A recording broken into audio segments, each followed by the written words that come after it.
Presta atenção que esse vídeo ele vai ser uma aula de ecologia prática, mas ao mesmo tempo vai ser uma aula de geografia, vai ser uma aula de hidrologia, vai ser uma aula de geologia, vai ser uma aula de várias coisas que muito provavelmente vai te ajudar a entender minimamente o que está acontecendo lá no Rio Grande do Sul. O Rio Grande do Sul está vivendo uma tragédia climática. Há mortos e desaparecidos. Mais de 14 mil pessoas estão desabrigadas. Aí, Gabriela, lida com essa aí comigo que eu vou te falar agora. Tinha 3 criancinhas num barco comigo e uma delas pediu pra me pegar uma bonequinha que tava boiando. E eu fui pegar a bonequinha. Não era um bebê. Era um bebê morto.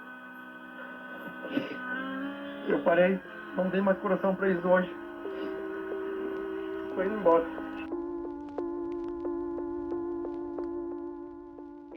Oi, pra quem não me conhece, eu sou o Juan, eu faço vídeo aqui pra internet de vez em quando e normalmente eu não faço vídeo com a temática ambiental e coisa do tipo. Porém, a minha formação é em ecologia e meio ambiente, ou seja, alguma coisa eu sei, certo? Mas não é exatamente sobre conhecimentos que eu vou falar. Eu vou falar sobre por que aconteceu o que aconteceu, aonde aconteceu. O que acontece? O planeta Terra, de uma forma geral, ele tem diversos tipos de relevo, certo? Tem lugares que estão mais altos, tem lugares que estão no meio do caminho e tem lugares que estão mais baixos. Assim como tem lugares que são mais acentuados, ou seja, fica um negócio meio assim.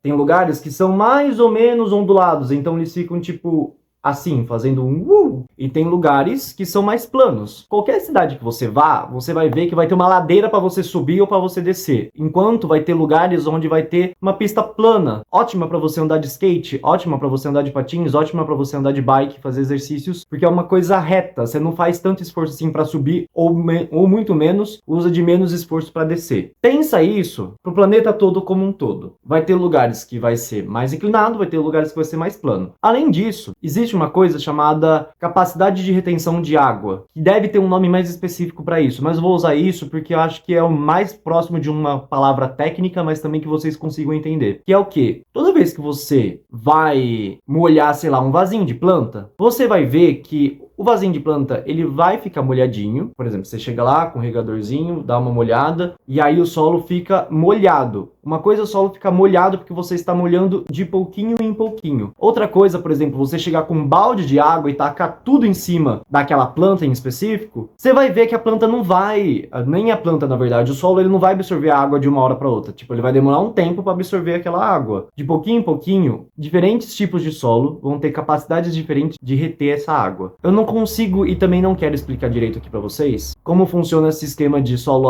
arenoso ou mais argiloso, mais siltado, menos siltado. Essas coisas eu vou deixar para geólogos e eles que vão saber explicar direito, geógrafos também. O que eu quero dizer é que solos têm capacidades diferentes de reter água. Mais do que isso, a quantidade de água colocada no limiar do solo vai variar muito. Ah, Juan, do que você está falando? Eu tô falando do seguinte: se você pega e tem uma superfície assim, da palma da sua mão, e você joga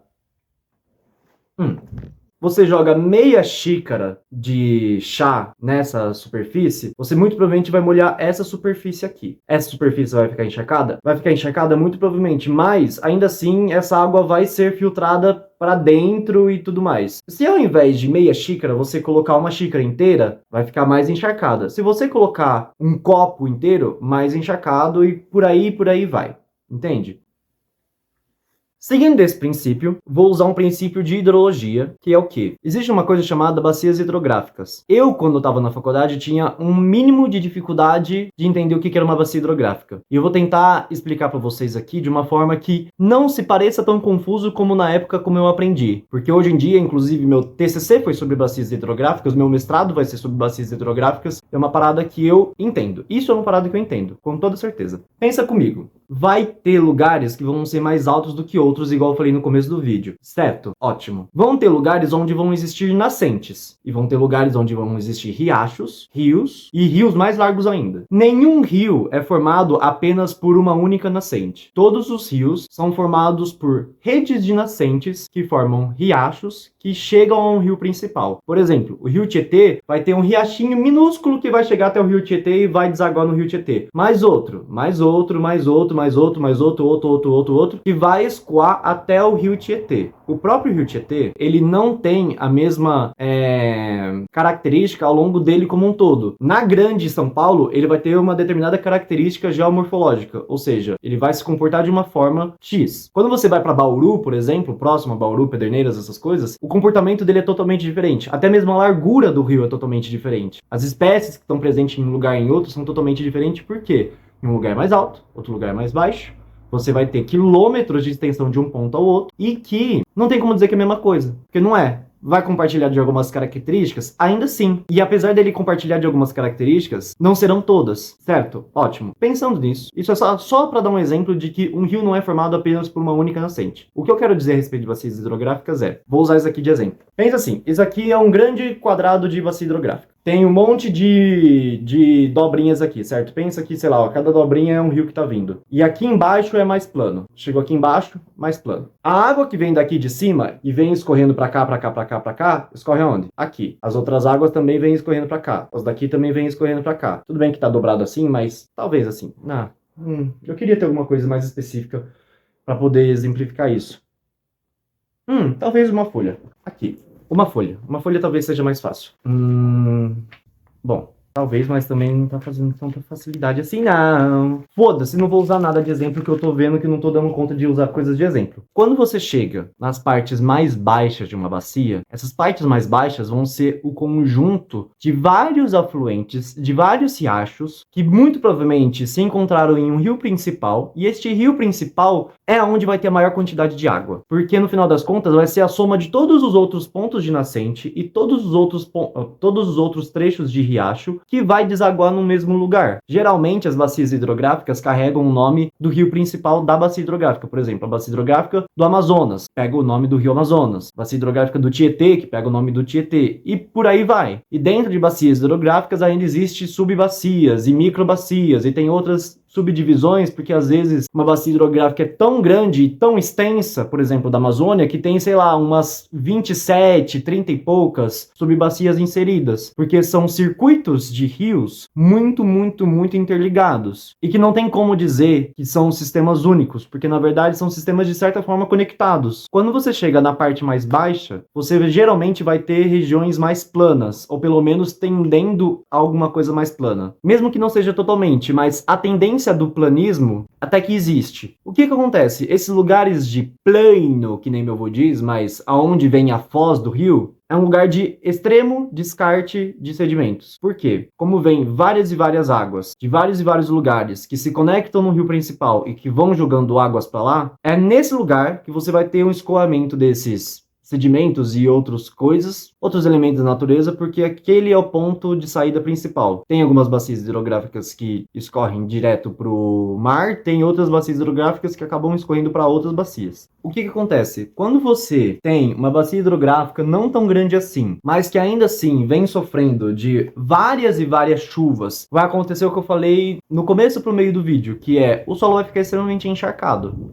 E mais do que apenas encharcado, quando essas chuvas extremamente concentradas e extremamente fortes caem ao longo de vários dias nas regiões próximas àquilo que é plano, aquilo onde está a foz, o que acontece? O rio vai extrapolar o seu nível. O rio que geralmente, sei lá, atingia aqui, de repente vai aqui, de repente vai aqui, de repente vai aqui. Por que isso acontece? Se o rio está escorrendo daqui para cá, aqui é mais plano, aqui é mais alto. Toda chuva que cai aqui, em algum momento, se o solo já estiver encharcado e não tiver a capacidade de filtrar essa água, essa chuva vai ir rio abaixo e vai chegar na parte mais plana. Só que o que acontece? Se a mesma chuva que já caiu aqui também está caindo aqui, e aqui também não está conseguindo filtrar igual estava aqui, a região mais plana sofre com uma coisa que é o acúmulo tanto das águas que está caindo aqui, quanto das águas que está vindo das partes mais altas. Foi isso que aconteceu no Rio Grande do Sul, basicamente falando. A concentração de chuvas foi extremamente alta. Extremamente. Ela não conseguiu ser transpassada para outras regiões do estado e do Brasil como um todo. A gente tem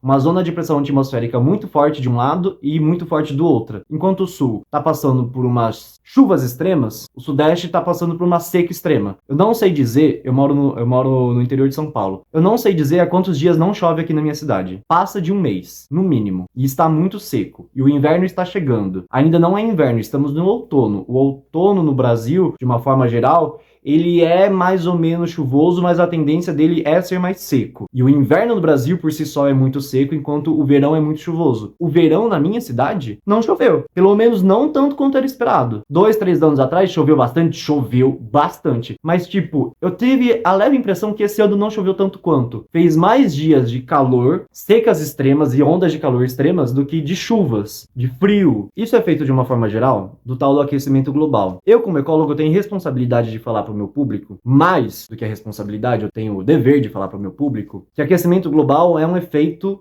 que existe. Eu já fiz até live no TikTok, onde tinha uns malucos das ideias falando que não existe, assim como tinha um maluco das ideias que tava falando que a Terra é plana. Eu acabei de falar exemplos práticos do porquê que a Terra não é plana e os caras continuam com essa loucura. Mas enfim, eu tenho o dever de combater certos tipos de informações que são falsas, e mais do que isso, pela formação que eu escolhi a ter, eu tenho o dever, inclusive, de ensinar quem não sabe que a gente está indo um caminho mal a pior. O aquecimento global, ele não é definido apenas pelo aquecimento, pela temperatura que está aumentando. É também, mas o aquecimento global vai de chuvas extremas no sul. Esse monte de chuvona que está rolando no sul é aquecimento global. São efeitos práticos de que o planeta Terra está entrando, em certo modo, um tipo de colapso. A chuva que podia ser mais bem distribuída está sendo muito concentrada. E isso não acontece só no sul, a gente já viu desastres ambientais com chuva rolando no norte, no nordeste, no sudeste. Chuvas extremamente concentradas e que alagam cidades são efeitos de mudanças climáticas e são efeitos do aquecimento global. Aquecimento global, mais uma vez, ele não fica restringido apenas a aquecimento. Dias mais quentes também são efeitos do aquecimento global? Sim. Incêndios florestais cada vez mais presentes são efeitos do aquecimento global? Sim. Neve caindo em lugares que não era para cair? Sim. Ondas de calor absurdamente alta, principalmente em lugares que nunca tiveram calor, também é efeito do aquecimento global? Sim, o aquecimento global ele tem vários efeitos múltiplos. E quem está prejudicando, ou pelo menos acelerando os efeitos gerais do aquecimento global, somos nós próprios. Somos nós próprios, seres humanos de uma forma geral. Eu tenho um pouco de birra com alguns profissionais do meio ambiente e também com influenciadores que colocam muito a responsabilidade em si próprio, de tipo, você tem que reciclar porque daí você reciclando você vai melhorar o aquecimento global. Ou então, você tem que ser vegetariano porque a carne é um dos principais motivos de estar rolando o aumento do efeito estufa, por causa da emissão de metano por causa do boi. E tipo, isso existe? Isso existe. Essas atitudes são práticas? São práticas. Mas eu tenho um pouquinho dentro do meu cerne que, apesar dessas atitudes serem práticas e de fato ajudarem, elas não ajudam tanto quanto a gente precisa para o momento. Independentemente se você vai decidir parar de comer carne ou então se você vai repensar o seu modo de consumo de uma forma geral, que seria muito interessante ainda assim, não apenas de carne, mas de vários tipos de produtos prejudicam o meio ambiente, o efeito disso, da sua única atitude dentro de um globo de 8 bilhões de pessoas, é muito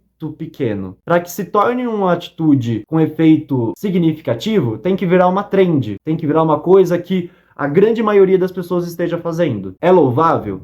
Com toda certeza. Continue fazendo isso porque a sua cabeça, se você se sentir melhor, vai ficar de boa consigo próprio. Porém, existem algumas atitudes que vai além da nossa percepção particular do que precisa ser feito ou não. Por exemplo, locais de ocupação. O que acontece com os locais de ocupação? Se tratando de política aqui rapidinho, todo uso e ocupação vai ter um efeito. Uma vez que você tira o uso e ocupação de uma área verde, por exemplo, de uma floresta, para você colocar pastagem, a pastagem ela vai fazer com que haja mais emissão de gás metano na atmosfera, de uma forma geral, porque, enfim, ruminantes soltam gás metano. Assim como a floresta ela tem uma capacidade enorme de você absorver a água. Às vezes o solo não tem tanta capacidade assim de absorver tão fácil a água. Só que, pelo fato de existir várias espécies de plantas, mais do que isso, várias espécies de árvores, e essas árvores têm a capacidade de entrar no solo com as suas raízes e abrir o solo, aumentando a oxigenação, aumentando aumentando a capacidade de porosidade e tudo mais, isso faz com que a água seja filtrada de uma forma mais fácil. Quando você tira isso para colocar apenas gramínea para o seu gado pastar, essa capacidade de filtragem de água deixa de existir. Na verdade, não é que ela deixa de existir, mas pelo menos ela acontece de uma forma muito diferente e muito menos eficaz, principalmente porque uma vez que você tem, sei lá, uma floresta com, sei lá, 300 espécies diferentes de plantas e você coloca um pasto basicamente dominado por braquiária, que é aquela grama que preenche tudo igual campo de futebol, coisa do tipo, que inclusive não é nem uma grama brasileira, braquiária veio importada lá da África em algum momento, caiu aqui e aqui se estabeleceu. Você deixa de ter essa capacidade de ter raízes grossas abrindo o solo, dessa filtragem da água acontecer de uma forma mais tranquila, de uma forma mais fácil, minimamente falando. Quando você troca o uso e ocupação de uma floresta ou então de uma pastagem por asfalto, por concreto, não tem nenhuma filtragem. Nenhuma. Onde que a água filtra na sua cidade? Ela vai filtrar, sabe de onde? No seu quintal, se o seu quintal tiver grama, ou então uma árvore, ou então ser terra. Ou então vai filtrar, por exemplo, em algum parque, ou então praça que tenha árvore, seja arborizado e tenha uma parte exposta de solo. Porque não vai filtrar, esse é o ponto, não filtra. A água, ela vai escorrer pro bueiro, a água ela vai escorrer pra sarjeta, ela vai escorrer por longo todo o asfalto que tá rolando na cidade até chegar no rio. O sistema de drenagem serve exatamente para isso. Eles identificam onde tem pontos mais altos, médios e baixos e fazem o caminho da água até um rio. Pode até não ser um rio tão grande assim, mas toda a água que cai na cidade vai cair em um rio em algum momento, em algum sistema de drenagem. E o problema do que aconteceu no sul, esse grande alagamento, é porque toda a água escorreu para o mesmo lugar. As cidades que foram alagadas é porque elas foram construídas muito próximas aos rios. O Brasil, de uma forma geral, tem uma característica de construir suas cidades muito próximas aos rios. De uma forma geral, não apenas no sul, no sudeste, no nordeste, enfim. De uma forma geral. Por quê? Porque a gente precisa de água para abastecer nossas casas, de saída de esgoto, a gente precisa lavar o nosso carro, a gente precisa de água para viver. Há culpados nisso? Há culpados em gestão. O meu ponto sempre vai ser esse, há culpados em gestão. Porque existem formas da gente conseguir viver as nossas vidas de uma forma sustentável. Mais que isso, existem políticas públicas que podem ajudar em momentos de crise. E mais do que isso, podem ajudar a prever momentos de crise em cima de estudos de impactos ambientais. E mais do que isso, em registros históricos. Se você está situado numa cidade que nas suas redondezas, que são caracterizadas como planícies de inundação, mas nunca vai inundar tanto. Não confia nesse nunca vai inundar tanto. Tenha em mente que o planeta Terra, ele não é uma máquina que a gente vai prever sempre aquilo que vai acontecer. A gente tenta criar modelos para tentar prever aquilo que vai acontecer. Nem sempre esses modelos estão certos. Por isso que cada vez mais são desenhados mais modelos e mais modelos e mais modelos para a gente tentar minimamente prever. É modelo. A gente não sabe como o planeta Terra funciona na sua totalidade. O que a gente faz é desenhar modelos para tentar fazer uma prévia. E parte do modelo tem que tender à catástrofe, aos grandes dilúvios, às grandes inundações. Faz parte do sistema. São os pontos muito fora da curva? São, mas mesmo para esses pontos fora da curva, a gente precisa estar preparado e ter a capacidade de agir antes de que o pior aconteça. Eu sinto muito pelo que está acontecendo no sul. Eu não tô, na verdade, nem um pouco bem psicologicamente para continuar vendo vídeos e muito menos ouvindo áudios que estão viralizando por aí. Eu acho que os 3 piores áudios que eu ouvi foi o do cara que foi pegar uma bonequinha e não era uma bonequinha. Se você sabe de que áudio eu tô falando, eu não vou deixar explícito aqui, mas, enfim. O segundo são dos animais, que eu tô vendo animal no telhado, animal que foi largado dentro de casa, amarrado. Por quê? E terceiro, eu acho que pra mim o que mais me pegou foram áudios onde as pessoas se despediam das outras, porque não sabia se ia chegar ajuda a tempo. Tudo isso mexe demais com o psicológico de quem está vivendo lá, com quem está indo para lá para ajudar as pessoas e com quem tem familiares lá, tem pessoas que amam lá, de uma forma geral. Mais do que eu sinto muito, eu também sinto muito se você está assistindo esse vídeo de uma forma que você possa estar sentindo até mesmo raiva de mim, falando: mas você está apontando erros agora, depois que tudo já aconteceu? O meu ponto só é um único. A natureza, ela pode ser prevista, mas a gente tem que saber prever ela antes do pior acontecer. A gente tem que ter mecanismos de preparo para que sejam efetivos esses tipos de situações. A gente precisa mudar a nossa forma geral de compreensão do planeta Terra, de tudo, de meios de consumo, de uso e espaço do solo, de tudo, de tudo. Eu tô colocando esses 2 pontos aqui principais, mas de tudo, porque senão tudo vai ficar cada vez pior. Os ambientalistas e profissionais da área do meio ambiente geralmente são colocados como pessoas que ficam só falando de catástrofe, mas na hora que a catástrofe acontece, vocês vêm até a gente buscando soluções, interpretações e coisas do tipo. Seria muito melhor se as catástrofes só não acontecessem. E para isso é necessário atitudes. Agora, para ontem, o que aconteceu no Sul não voltar a acontecer.